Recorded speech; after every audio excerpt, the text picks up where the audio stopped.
Assalamualaikum warahmatullahi wabarakatuh. Ahlan wa sahlan semuanya. Pertama-tama, mari kita panjatkan puji syukur kepada Allah Subhanahu wa Ta'ala, karena dengan nikmat serta karunia-Nya kita dapat bertemu dan merasakan bulan Ramadan dalam kondisi yang insya Allah sehat walafiat. Dalam memeriahkan amaliyah Ramadan pada tahun ini, kami dari Rohis SMA Negeri 3 Depok ingin mengajak kalian semua untuk tahu lebih jauh mengenai apa sih itu Rohis. Rohis merupakan salah satu ekstrakurikuler sekaligus organisasi sekolah yang bergerak di bidang kerohanian. Nah, di sini kita tidak hanya belajar ilmu agama saja loh. Kita juga mempelajari tentang komunikasi, kesenian, dan yang paling terpenting adalah ukhuwah atau kekeluargaan.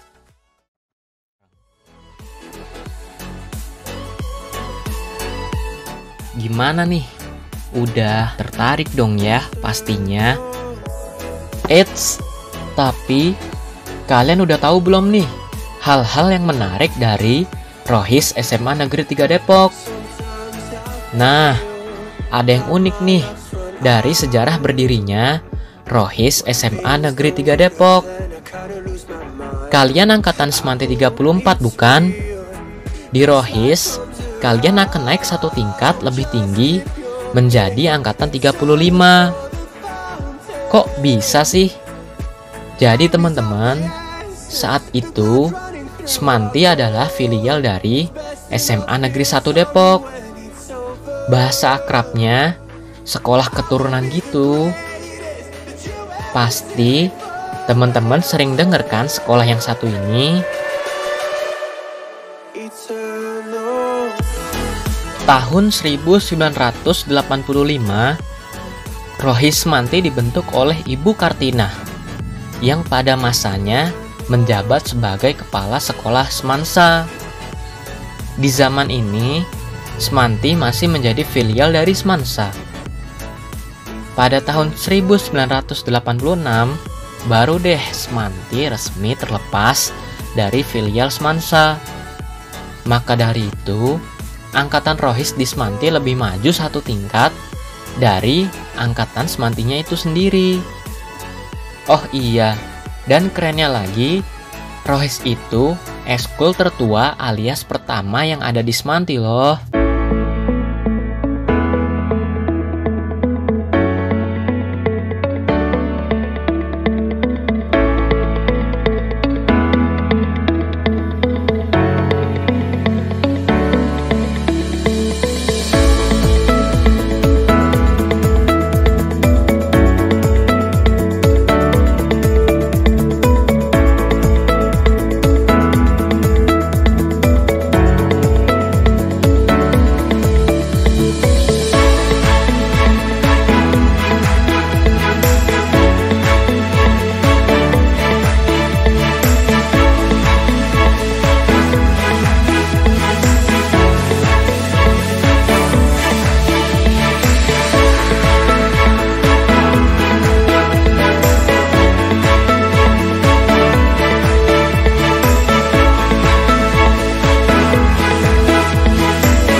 Assalamualaikum warahmatullahi wabarakatuh. Kami dari Rohis SMA Negeri 3 Depok ingin mengucapkan selamat menjalankan ibadah puasa.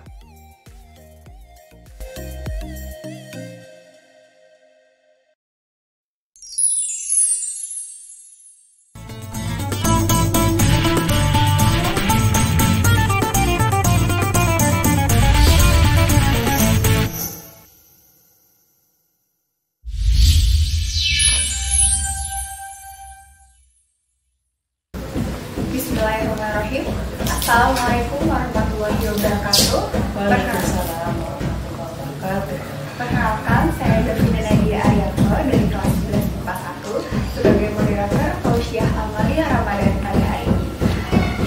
Pada kesempatan kali ini, Tausiah Ramadan ini berjudul Pendidikan Karakter Berbasis Al-Quran. Bicaranya yaitu Umi Marsudi selaku Guru PAI SMA Negeri Depok. Alamatnya di Geria Lembar Depok, Blok G1 nomor 9, dan alamat emailnya marsudi@gmail.com. Nah, pada hari ini tuh kita bakal bahas tentang apa sih pendidikan karakter itu dan bagaimana pendidikan karakter menurut Al-Quran dan ayat-ayat Al-Quran apa aja yang menjelaskan mengenai tentang pendidikan karakter. Silakan kepada Umi Marsudi, waktu dan tempat silakan. Terima kasih Davina. Assalamualaikum warahmatullahi wabarakatuh. Alhamdulillahirabbil alamin wa bihi nasta'inu ala umuri dunya waddin. Assalatu wassalamu ala sayyidina Muhammadin mursalin wa ala alihi wa sahbihi ajmain. Puji syukur marilah kita panjatkan kepada Allah Subhanahu wa taala. Alhamdulillah hari ini kita masih sehat ya. Davina sehat ya? Alhamdulillah. Semoga anakku sekalian di rumah semua dalam keadaan sehat walafiat. Kita bisa melaksanakan amaliyah Ramadan kita dengan kesungguhan, dengan keseriusan, dan semoga mencapai ridho Allah Subhanahu wa taala. Salawat dan salam semoga tercurah pada baginda Nabi besar Muhammad SAW, baik itu kepada keluarganya, sahabatnya, dan kepada kita semua selaku umatnya. Tadi Davina sudah mengungkapkan tentang judul materi kita pada hari ini, yaitu bagaimana Al-Quran berbicara mengenai pendidikan karakter.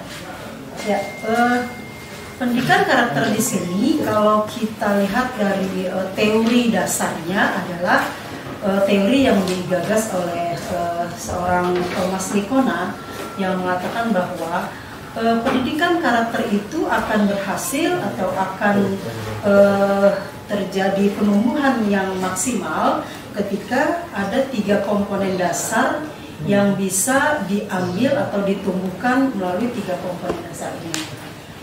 Komponen dasar ini pertama yaitu dari pengetahuan moral atau dalam bahasa Inggrisnya yaitu moral knowing. Kemudian dari pengetahuan moral ini dilanjutkan kepada moral feeling atau perasaan moral. Kemudian yang ketiga yaitu dengan moral action atau tindakan moral. Nah, dari ketiga komponen dasar untuk penumbuhan karakter ini, bagaimana Al-Quran berbicara mengenai teori-teori ini? Al-Quran berbicara mengenai pendidikan karakter banyak di beberapa ayat-ayat dan surah yang menjelaskan tentang pendidikan karakter. Ketika kita membaca dalam yang pertama itu adalah di dalam surah pertama adalah surah Al-Baqarah 261, kemudian nanti ada lagi dalam surat Al-Hujurat, kemudian nanti ada lagi dalam surat Luqman ya ayat 13-14. Baik, pendidikan karakter perspektif Al-Quran seperti apa? Bahwa Al-Quran mengajarkan karakter atau pendidikan akhlakul karimah, ada akhlakul karimah, ada akhlakul mazmumah, atau perilaku budi pekerti baik dan juga perilaku budi pekerti tidak baik. Al-Quran mengklasifikasikannya yaitu bagaimana cara kita menumbuhkan perilaku baik dan bagaimana kita melakukan menumbuhkan perilaku menghindari perilaku tidak baik ini. Seperti ajaran Al-Quran bagaimana caranya adalah pertama kita mengikuti suri teladan Rasulullah, suri teladan para nabi dan rasul, kemudian kisah-kisah dalam Al-Quran yang disebutkan bagaimana cara menumbuhkan karakter, dan juga motivasi Allah tentunya bagi orang-orang yang melakukan perilaku baik dijanjikan dengan surga, dan orang-orang yang melakukan perilaku buruk pastinya Allah akan menyiksa. Itu merupakan motivasi kita selaku umat Islam bagaimana menumbuhkan karakter dalam diri kita. Mungkin itu, Davina. Nah, berarti dalam Al-Quran pastinya banyak menjelaskan ya Umi tentang bagaimana pendidikan karakter itu sendiri. Nah, ada gak sih Umi contoh-contoh ayat di dalam Al-Quran yang benar-benar menjelaskan gitu bagaimana kita harus bertindak atau melakukan pendidikan karakter yang seperti apa gitu di dalam Al-Quran dijelaskan? Bagaimana? Banyak sekali dalam Al-Quran ayat-ayat yang berbicara mengenai pendidikan karakter ini, yaitu bagaimana cara kita menumbuhkan perilaku-perilaku baik yang diajarkan oleh Al-Quran, dan juga ada ayat-ayat yang menjelaskan bagaimana cara-cara kita menghindari perilaku-perilaku yang tidak baik ini. Di antaranya adalah perilaku kita peduli kepada sesama atau peduli lingkungan dengan kita berinfak, bersedekah, ya. Disebutkan dalam Quran surat Al-Baqarah ayat 261 yang bunyi ayatnya adalah A'udzubillahi minasyaitonirrajim, Bismillahirrahmanirrahim. Mathalul ladzina yunfikuna amwalahum fi sabilillah kamathali habbatin ambatat sab'a sanabil fi kulli sunbulatin mi'atu habbah wallahu yudha'ifu liman yasha wallahu wasi'un alim. Shadaqallahul azim. Ayat ini kalau kita bahas dengan kandungan makna yang dijelaskan dalam tafsir Mustafa Al-Marawi, menjelaskan bahwa orang-orang yang menginfakkan hartanya, yang peduli kepada lingkungan di sekitarnya, dia bagaikan menanam sebuah biji di tanah yang subur, sehingga akan tumbuh banyak dari manfaat dari satu biji yang subur, dari satu biji tanaman itu menjadi tanaman yang subur, menghasilkan buah-buahan, menghasilkan makanan yang bisa dimanfaatkan oleh orang banyak, seperti itu. Jadi ayat ini menjelaskan tentang bahwa Allah akan melipat gandakan ganjaran bagi siapa yang memberikan infak, sedekah atau kepedulian lingkungan, kepedulian kepada orang lain yang kurang beruntung, seperti itu. Kalau diartikan tadi ayatnya perumpamaan nafkah yang dikeluarkan oleh orang-orang yang menafkahkan hartanya di jalan Allah, yaitu serupa dengan sebutir benih yang menumbuhkan 7 bulir. Kemudian pada tiap-tiap bulir setelah itu akan tumbuh 100 biji, dan dari 100 biji itu Allah memberikan ganjaran pahalanya. Maka sangat banyak pahala buat orang-orang yang peduli terhadap lingkungannya, peduli terhadap kaum fakir, miskin, duafa, dan lain-lain. Ini tuh. Berarti banyak banget ya Umi manfaat kalau kita sebagai muslimah dan muslimah untuk bersedekah gitu, banyak banget manfaatnya gitu. Selain buat diri kita, buat kita kita juga peduli sama sekitar gitu ya. Selain itu ada lagi nggak sih Umi ayat yang menjelaskan tentang pendidikan karakter? Oh iya, itu tadi tentang peduli ya, karena di situ kalau kita peduli berarti pertama kita mengetahui bahwa itu merupakan secara pemahaman masyarakat dan juga pemahaman agama, itu merupakan anjuran yang sangat baik gitu. Itu tentang peduli, karakter peduli gitu. Kemudian ada lagi di Al-Quran, contohnya surat Al-Mu'minun ayat 1 sampai dengan ayat 11. Di sini kita bisa ambil contoh-contoh pendidikan karakter yang Allah sebutkan dalam ayat tersebut ya. Dibacain dulu ayatnya. Boleh Davina, nanti teman-temannya boleh silakan dibuka Al-Qurannya ya. A'udzubillahi minasyaitonirrajim. Bismillahirrahmanirrahim. Qad aflahal mu'minun alladzina hum fi shalatihim khashi'un walladzina hum 'anil lagwi muridun walladzina hum lizakati fa'ilun walladzina hum li furujihim hafizun illa 'ala azwajihim aw ma malakat aymanuhum fa innahum ghairu malumin. faman ibtagha wara'a dzalika fa ulaika humul 'adun walladzina hum li amanatihim wa 'ahdihim ra'un walladzina hum 'ala salawatihim yuhafizun ulaika humul warithun alladzina yarithunal firdausa hum fiha khalidun. Jadi kalau dibaca terjemahannya, ayat ini kalau kita pahami tentang keberuntungan orang-orang yang beriman atau mukminun ya. Kalau kita baca tadi, contohnya ini dijelaskan dalam tafsir Ibnu Katsir mengatakan bahwa keberuntungan orang-orang beriman itu apa yang akan dia peroleh dalam baik kehidupan duniawiya maupun kehidupan ukhrawinya. Orang-orang beriman ini kenapa mereka disebut orang yang beruntung kata Allah? Pertama, mereka memiliki sifat-sifat dia pertama iman.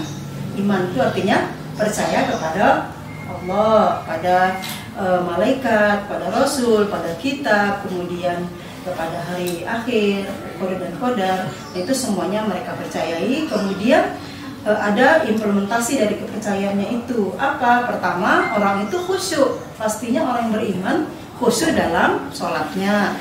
Kemudian dia berpaling dari perbuatan-perbuatan yang tidak bermanfaat. Jadi kalau orang yang disebut dalam surat Al-Mu'minun ini, kalau dia memiliki karakter baik, kata Allah, dia melakukan perbuatan itu kalau tadi menurut teori pendidikan karakternya Thomas Likona, dia pikir, kemudian dia rasa, baru dia bertindak. Jadi bermanfaat atau tidaknya sebuah perbuatan itu, atau baik atau tidaknya sebuah tindakan itu melalui olah pikir, olah rasa, baru bertindak.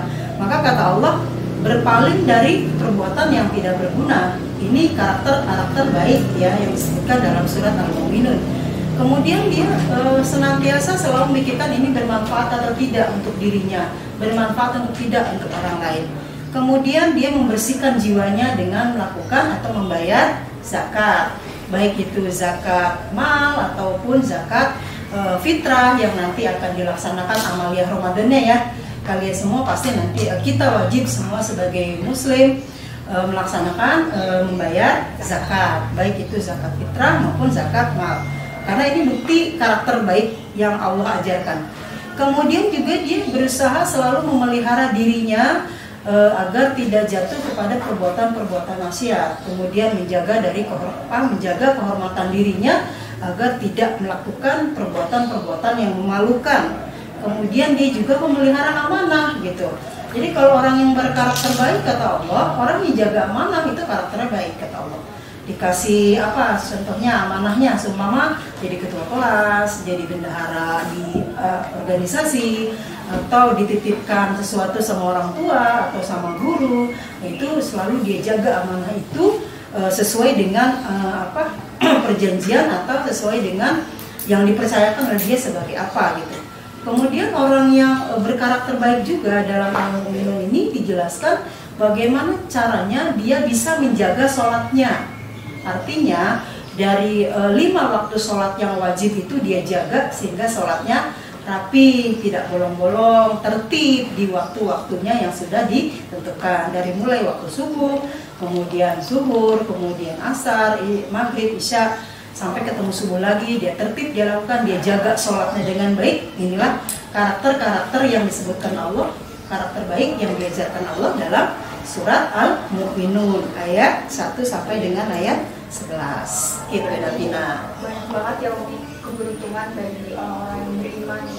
Siapa sih yang gak mau balasan surga Firdaus? Ya, karena tadi di akhirnya ada ya, di akhirnya kata Allah tadi, allazina yarisunal firdausa hum fiha khalidun. Kata Allah, orang-orang yang beriman tadi, yang berkarakter baik tadi, Allah janjikan dengan surga Firdaus. Itu sangat kita rindukan. Semoga kita yang disebut oleh Allah orang-orang yang mendapatkan surga Firdaus. Amin.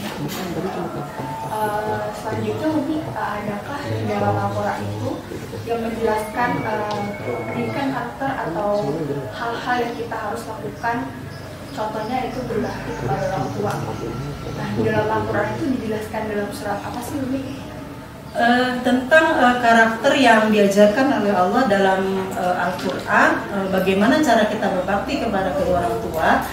Ini sangat erat kaitannya dengan bagaimana kita berbakti kepada Allah.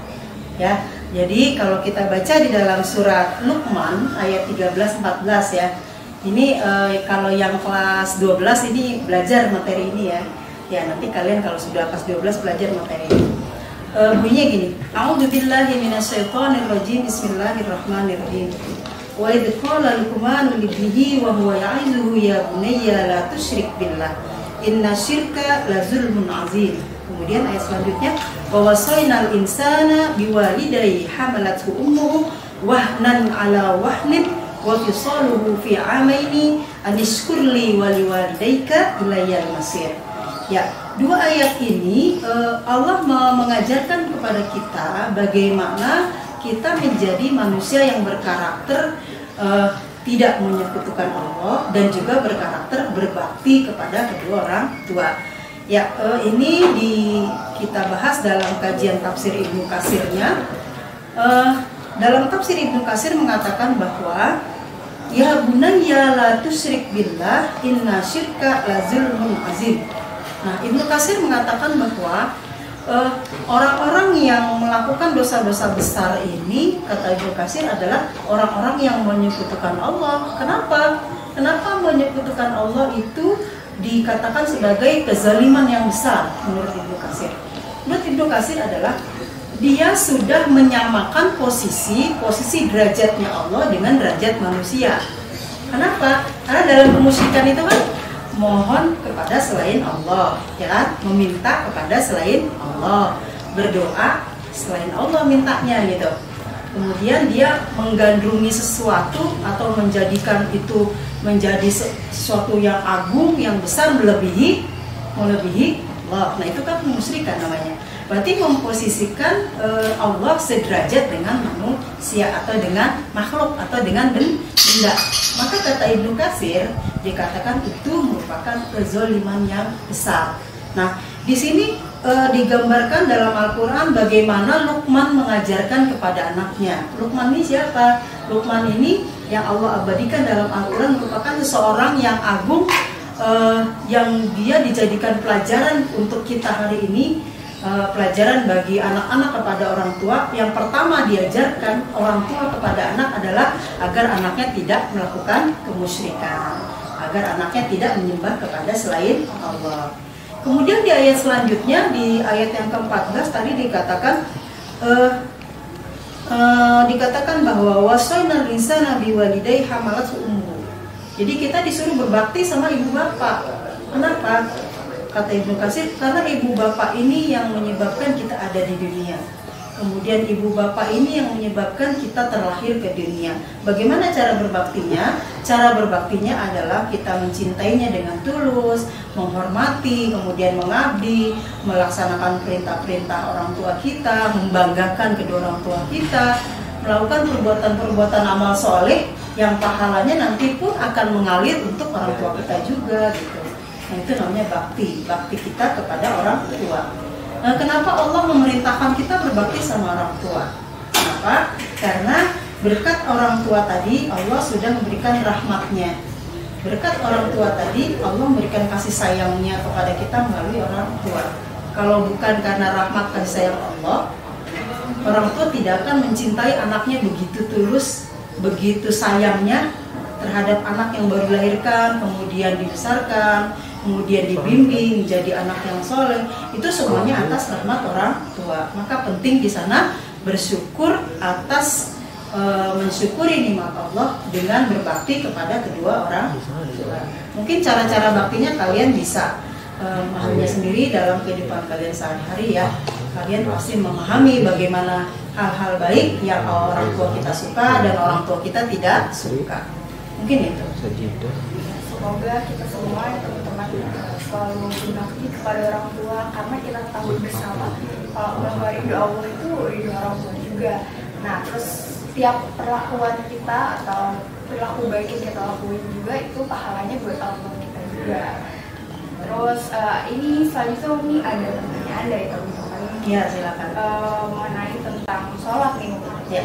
bagaimana sih Umi cara supaya sholat kita itu tidak lalai, Khusyuk gitu ya. ya khusyuk gitu. Karena tadi kaitannya dengan surah itu tadi Al-Mu'minun Iya ya. benar, dari sholat al-Mu'min itu orang gimana khusyuk kan sholat. Nah, gimana supaya kita sholat yang khusyuk terus gak lalai dan muda gitu kan. Dan kalau sekarang kan anak apa namanya, kadang tuh suka nunda gitu, nggak tepat waktu gitu. Ya ntar taunya udah azan asar, taunya udah azan maghrib gitu. Silakan. Ya, kehusyuan sholat ini tadi disebutkan ya dalam surat Al-Mu'minun adalah bagian atau salah satu dari pendidikan karakter yang Allah ajarkan ya dalam surat Al-Mu'minun. Bagaimana cara kita khusyuknya agar meraih itu? Ya pertama bisa diupayakan, khusyuk itu bisa diupayakan. Kemudian lalai di sini pengertiannya kan bisa dia mengulur waktu, bisa juga dia tidak konsentrasi, bisa juga dia sholatnya itu bolong-bolong, ya itu namanya lalai. Jadi pengertian lalai itu banyak ya bisa diartikan. Lalai di sini dalam arti bahwa satu, kalau kalian suka mengulur-ulur waktu sholat, itu kan berarti lalai. Lagi asik-asiknya seumpama lagi ekskul atau lagi main bola gitu, atau lagi seneng-senengnya lagi ngapain nih gitu sama teman-teman, lagi kerja kelompok gitu, lagi mengerjakan tugas bersama. Nah itu biasanya bagaimana cara kita agar tidak lalai? Pertama kita punya manajemen waktu dulu, yang manajemen waktu ketika kita beraktivitas. Di situ kalau bisa ada catatan kecil dulu nih. Kita hari ini kerja kelompok ya, atau latihan ini ya. Kita udah kasih durasinya. Buat latihan ini sampai ini, seumpama di lapangan, seumpama jam sekian sampai jam sekian, jam sekian kita sholat gitu. Kemudian nanti kalau lagi kerja kelompok, seumpama kita buat kesepakatan dulu. Nanti pas azan zuhur kita berhenti dulu ya, gitu. Isoma dulu, nanti kita lanjut. Nah, harus ada seseorang yang membuat manajemen waktunya tadi agar bersama-sama saling mengingatkan gitu. Biasanya kalau lagi bersama, tapi kalau lagi sendiri gimana? Kalau lagi sendiri biasanya buat kita, kalau lagi sendiri biasanya pastinya kita mendengar azan kan? Ya, mendengar azan itu panggilan sholat itu biasanya ditegur sama hati kita, karena kan kita lagi sendiri, nggak sama teman-teman ya. Hati kita menegur. Nah, ketika hati kita menegur itu kolbu kita sedang ada pancaran cahaya Allah masuk di sana, gitu. Kalau nanti Davina kuliah belajar tasawuf, di situ kolbu kita sedang dimasukin ruh, dimasukin nur cahaya Allah masuk situ, diingatkan, Davina udah azan, gitu. Sering nggak Davina kayak gitu? Sering sih, kerasa kalau ngerasa ya. Cuma kadang ada bisikan-bisikan. Nah itu dia. Kalau sering kita tidak mendengarkan bisikan hati itu, sering aja beberapa kali aja, nanti yang menangnya itu bisikan setannya gitu. Maka kalau kita latih kolbu kita ini untuk mendengarkan bisikan tadi, kolbu kita, Davina stop dulu, udah azan tuh gitu kan. Nah udah stop, taruh buku atau lagi ngapain, aktivitas terhenti dulu, dengar azan, sholat itu agar tidak lalai ya tadi dalam waktu. Terus bagaimana caranya agar kita khusyuk, bisa konsentrasi dalam sholat? Kan itu hal yang sangat hati kita ini kan kayak ibaratnya kadang khusyuk, kadang inget kemana-mana kayak gitu kan. Nah sekarang nggak khusyuk kayak gitu. Kadang lagi sholat mikirin. Nah, atau tadi yang hilang seumpama kunci motor hilang nih atau lupa gitu. Pas lagi sholat Allahu Akbar langsung inget, oh iya kunci motor di atas kulkas gitu kan. Nah itulah kerjanya syaitan. Dia mengingatkannya melalui bisikan hati yang kosong tadi, dia masuk situ, dia tuh ada di atas kulkas, jadi sholatnya jadi tidak khusyuk. Maka gitu. Maka Rasulullah mengajarkan bagaimana caranya agar kita bisa khusyuk. Pertama, dimulai dengan ta'awuz dulu. Sebelum niat ya, sebelum niat hati kita niat untuk sholat, ta'awuz dulu. A'udzubillahi minasyaitonirrajim. Aku berlindung pada Allah dari godaan setan ya. Itu kemudian mulai dibaca Qul huwallah, kemudian Qul a'udzu falaq, baru mulai tuh. Supaya niatnya boleh pakai bahasa Indonesia, boleh juga pakai bahasa Sholli, Fardhu dan seterusnya. Kemudian bagaimana caranya lagi agar kita bisa tidak lalai ketika menghadap konsentrasi? Kita selalu merasa dilihat sama Allah. Ya, udah merasa begitu belum, Davina? Belum. Ya, dilatih nanti lama-lama bisa. Selalu sih merasa kayak gitu, cuma belum sempurna aja gitu merasa. Ya, jadi kalau dalam bahasan kajian keislaman itu ada namanya iman, kita beriman, ada namanya Islam, ada namanya ihsan. Nah, ihsan ini adalah bagaimana kita merasa dilihat oleh Allah. Walaupun kita tidak bisa melihat Allah, tapi Allah memantau, melihat kita semua aktivitas kita. Nah, kalau di sholat, kalau kita merasa Allah melihat kita, insya Allah bisa khusyuk. Insya Allah tidak lalai lagi hatinya.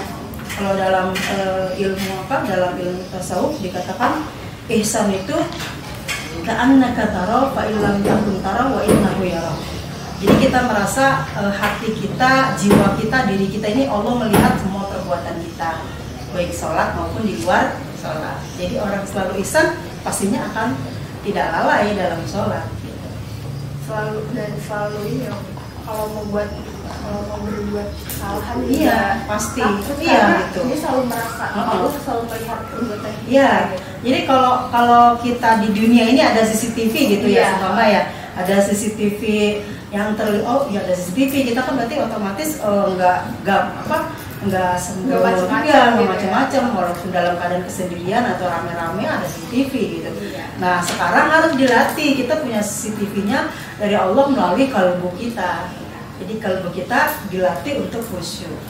Terus Umi, kalau misalnya kita sebagai manusia itu bagaimana sih kalau tahu kalau sholat kita itu diterima sama Allah? Apakah kita merasakan tanda-tandanya atau gimana sih Umi? Oh gitu. Ya, ini kayaknya Davina pertanyaannya banyak-banyak hal yang tasawuf ya. Apa-apa belajar ya.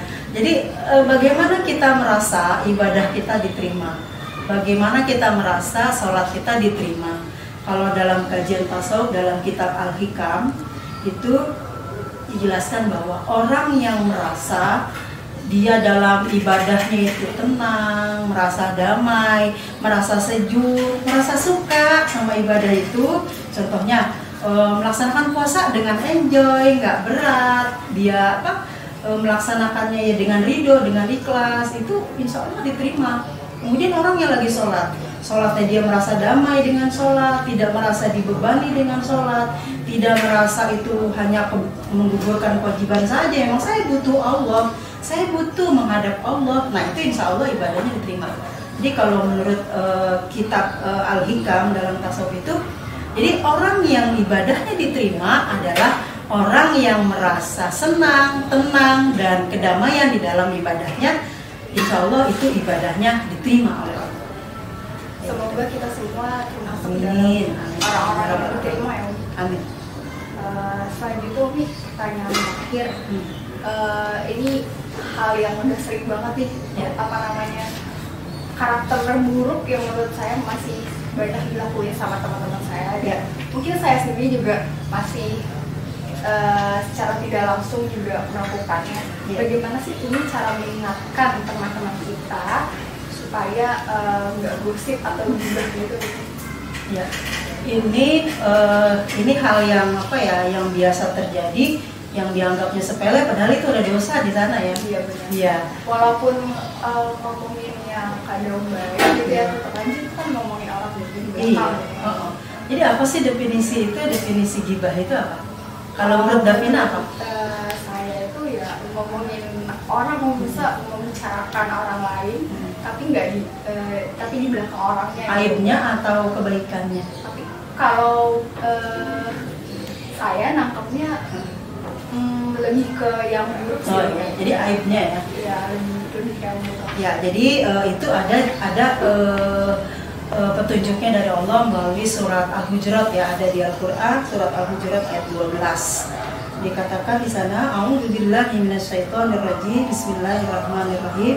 Ya ayyuhalladzina amanu ijtanibu katsiran minadz-dzanni inna ba'dadz-dzanni ismun wa la tajassasu wa la yaghtab ba'dukum ba'dha. Ayuhibbu ahadukum ay ya'kula lahma akhihi maitan fakarihtumuh. Wattaqullaha innallaha tawwabur rahim. Itu ayatnya. Surat Al-Imran, surat Al-Hujurat ayat 11 sampai dengan ayat ke-13. Ya. Tadi dikatakan, hai orang-orang beriman, jauhilah oleh kamu kebanyakan prasangka atau kecurigaan-kecurigaan. Kemudian karena sebagian dari prasangka itu dosa kata Allah. Dan jangan mencari-cari keburukan orang lain dan jangan menggunjing satu dengan yang lain. Seumpama di sini Davina ngomongin si A temennya tentang keburukannya nih, aibnya kepada si B, seumpama sesama temen Davina si A kenal juga gitu. Nah itu kan hal-hal yang dilarang sama Allah. Kenapa? Di dalam perbincangan itu ada prasangka-prasangka yang ada dosa di sana. Yang benar dan yang salah kan belum tahu tadi, ya. Iya. Tapi dia makan daging bangkai saudaranya, jijik kan pasti. Nah, makan dari bangkai. Iya, daging bangkai. Daging apa? Daging bangkai kan berarti bau, busuk, jijik gitu kan? Pasti kamu jijik kalau fakaritumu, pasti kamu akan jijik seperti itu. Nah, kalau di dalam tafsir Ibnu Katsir dikatakan orang yang menggibah itu dia sama juga sedang ngambilin dosa-dosa orang yang dibicarakan tadi untuk dia yang berbicara gitu. Maka disebutnya di situ dalam tafsir Ibnu Katsir memakan daging bangkai saudaranya, artinya dia sedang ngambil dosa temennya yang lagi diomongin tadi. Nah, bagaimana caranya biar kita nggak banyak dosa? Ya jangan menggibah. Tahan ya. Tahan gitu, diingetin temennya, stop gitu, stop itu gibah gitu, aku nggak mau denger gitu. Kalau udah diingetin tapi masih tetap gibah gimana? Kalau masih menggibah juga, ya berarti kita kalau sudah mengingatkan sahabat kita yang emang tukang gibah udah diingatkan masih menggibah juga, ya kita mohon pada Allah agar kita terhindar dari ikut menggibah juga. Kemudian kita berlepas diri bahwa itu perbuatan dia, kita berlepas diri karena kita sudah mengingatkan, biar dia nanti yang punya konsekuensinya di hadapan Allah seperti itu. Gitu Davina. Terima kasih Umi. Ya sama-sama. Atas penjelasan dan materinya hari ini. Saya akan memberikan sedikit kesimpulan tausiah pada hari ini, di mana pendidikan karakter berbasis Al-Quran ini di dalam Al-Quran surat Al-Baqarah ayat 261 menjelaskan tentang bagaimana kita sebagai manusia harus peduli terhadap sesama. Lalu ada Quran surat Al-Mu'minun ayat 1-11 menjelaskan bahwa orang-orang yang beriman ini memiliki banyak sekali keberuntungan. Dan terakhir adalah Quran surat Luqman ayat 13 dan 13-14 yang menjelaskan bahwa kita harus berbakti kepada orang tua. Semoga kita semua selalu diberikan kesehatan dan ilmu yang disampaikan hari ini bisa bermanfaat untuk kita semua. Mohon maaf apabila ada kesalahan kata. Wabillahi taufiq wal hidayah.